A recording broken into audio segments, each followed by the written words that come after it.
YouTube Force Arena Commanders, welcome to a brand new Force Arena developer patch notes. The game has been patched over tonight and tomorrow depending on your time zone. Significant changes are inbound for the Empire. Not much happening to the Rebels, which is quite surprising. I was really thinking that Han might have had a bit of a buff perhaps, and also maybe Chewbacca might have had a nerf, but that isn't to be. But let's dive into the first patch notes. Let's talk about the cars, your basic balance changes. There's changes coming to the Hyper Adrenaline, the TIE Bomber, the Assassins and the Imperial Jump Troopers.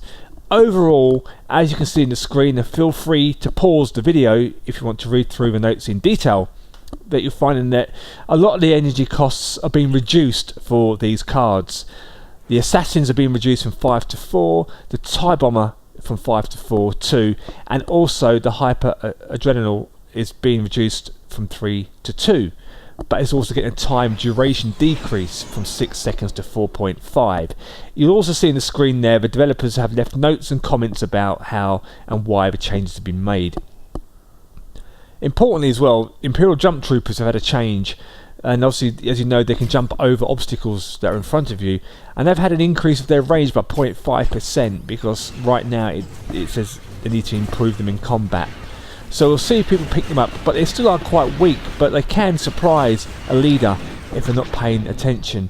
Not many people use them. I think it's down to their energy cost as well, and they're not that effective really as a unit in terms of pushing on a lane, for example. So let's take a look now at what's happened to the unique cards and the changes that have been made there. IG-88 has had a change now.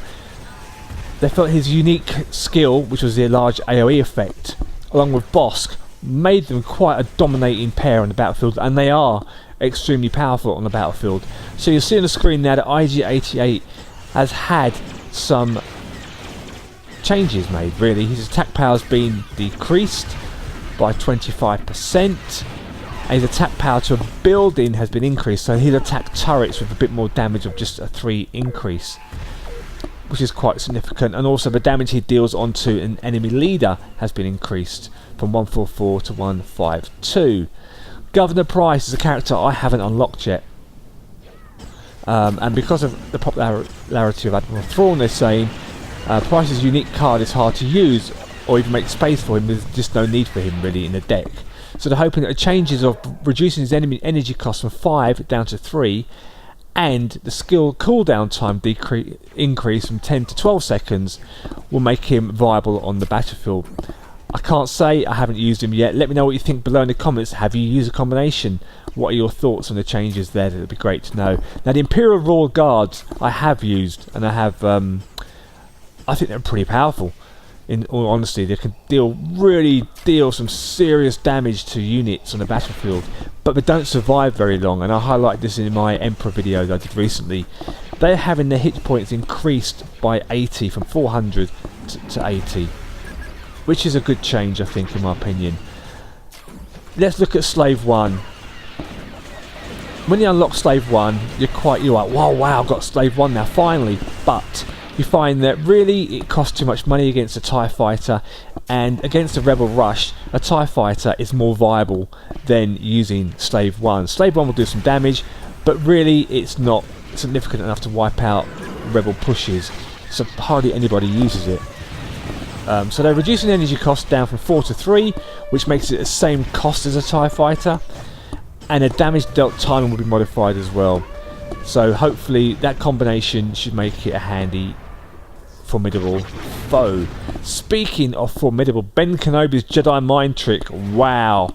As you know that he can just convert everything on a battlefield. You drop down your troops, you drop down your tank, and suddenly you're thinking, why are they shooting at me? It's like the Clone Wars, Order 66, they're firing back at me. Help me, Obi-Wan Kenobi. But he's your enemy if you're an Empire player. So they've realised this Jedi mind trick's a bit powerful, so they've decreased the range by 20%. So hopefully if your units aren't clustered together, he shouldn't be able to turn so many more of them like he has done in the past. He's still going to be very strong, and I think it'll still be quite devastating to players. If you're making the push and old Ben swings in there, says, I'll have you, I'll have you, I'll have you, and I'll have you. Oh, I can't reach you, but I don't want you anyway. Still a pretty good change. Let's see how that pans out over the coming weeks. One thing that has surprised me are the changes to the Rebels. They're very limited, really. Luke Skywalker is being nerfed. Hallelujah, hallelujah, and all those kind of things. They've realised the fact that Luke is reckless, which he is because he's a young Jedi, young Skywalker, and all that stuff. But he rushes in and he'll escape with like very much hit and run tactics, and Luke's like, you can't catch me, and you're like, yeah, I know, never mind. So they're changing this now. So basically they're reducing his hit points, are being decreased from 1302 to 1250, and this is a big change. They're decreasing his dash speed by 20%, so he may not be able to rush in there and rush out, as his energy will decrease and deplete rapidly, so you can get in there and prevent him from wiping out your turrets. So he's been tweaked. If it's a good change, obviously we'll know, but what's amazed me is that Ezra's been left alone. Now, although Ezra hasn't got the dash speed that Luke has, Ezra, he can still take out a turret with a rush, and that is a concern, so that hasn't been changed. But we'll see how that plans out. Another change has been to Sabine Wren. Now, the developers said they listened to the feedback and they realised that it's a really strong character. So they're changing the attack power down by 20%. And I've played against Sabine. I haven't got Sabine, but I've played against, and the damage dealt is significant, and it really can take out an enemy leader rapidly. So it's a good change, to be fair, one that's welcome. But as I said earlier in the start of the video, I'm surprised there's been no changes made to perhaps Han Solo, because I think he needs a range increase, because considering he's a smuggler and he's a sharpshooter and all these kind of things, gunslinger, I really was hoping that he'd get a bit of a slight buff to 7 range, but right now he's still 6.5, which is a shame, but that's the way things go. So here are the notes you've been waiting for. The Empire has seen some huge buffs and changes. Apart from Bosk, he has had his snare duration has been decreased from 3.5 to 3 seconds, as it felt it was combined with some energy pikes and traps, etc. And obviously with IG-88 he can be quite formidable, so they've made a change to Bosk there. Let me know what you think below in the comments, because I haven't got Bosk, I haven't got IG-88, so I don't know how he plays, but I played against him and he has hurt me a few times. Grand Admiral Thrawn has had a change. Now with him, as he survives in the battlefield, he becomes a bit stronger as he survives, but his early offensive power is quite low. So what I've done is now I've changed it a little bit. They're going to keep an eye on it, just make a slight change to the damage buff. So they've basically increased the duration from 5 to 6 seconds, and his skill commander has been decreased from 6 to 4.5, so his buff to his units would be a little bit less, only for 4.5 seconds instead of 6, which could be a big change if you're making a push in the lane. That could be a big change, to almost 2 seconds there difference. That could mean you taking down a tower or not, but we'll see, and they're going to keep an eye on it, which is great. Boba Fett has had a change. I think he's a good character to play, but he is weak, so they're increasing his attack power from 68 to 71, so we'll see how that pans out in the battlefield.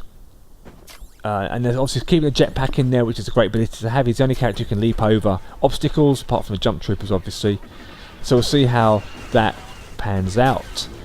Orson Krennic has been changed too. They've done quite a bit to Orson, but they felt that originally when they designed him with his superior energy recharge rate and also combined with his special abilities, they felt it was too difficult to actually unlock his special ability. So really, to take advantage of him made it difficult. So they've modified his special abilities so players can use him and control the energy he generates easier. So his advanced weaponry, before that, if the number of enemy turrets is more than the number of allied turrets, the energy recharge rate increases by 20%. So now they've made it 10%. This is a change with no activation conditions. So they're basically removing the requirement for the turret, so there'll be no longer any activation for him to activate his special ability. So his energy recharge rate will increase, which could be critical on the battlefield. If you're micromanaging energy costs, if you see your enemies awesome credits deployed an ATST at 7 and then maybe a sand trooper at 3 energy costs, that's 10 spent, and you're going to have to work out now how much energy he's got, how fast it's going to recharge, how long can he deploy a counter unit or additional units in the battlefield, which would be quite an interesting change to see how that works out. Again, let me know what you think below. The Grand Inquisitor, I've played with him recently. I've done a video for him which I'll be publishing very soon. But I'm making a big change to him because he is pretty weak. He's not quite like Luke and not like Vader. He's a bit heavy in DPS and tankiness. So they've increased his hit points by 24 from 1204 to 1228. And they've increased his dash speed by 15%. So he could be like a Luke Skywalker Rush. Who knows? Time will tell. And also his consecutive attack power has been increased by 50% to one of his buffs. So as a melee unit he could be on par with Ezra. Don't know yet. Let's see how that works out in the game. And they are your patch notes. It will be going live tonight, the 2nd, apparently about 11 o'clock. I think it's UTC they said. And depending on your time zone it'll be overnight to and also on the 3rd of February, so expect some downtime on the servers as they apply the game update. Thanks so much for watching. I hope you liked the video. Give it a thumbs up if you like it, or thumbs down if you don't like it. Please subscribe if you haven't subscribed already, and I'll see you in the next Force Arena video. May the Force be with you.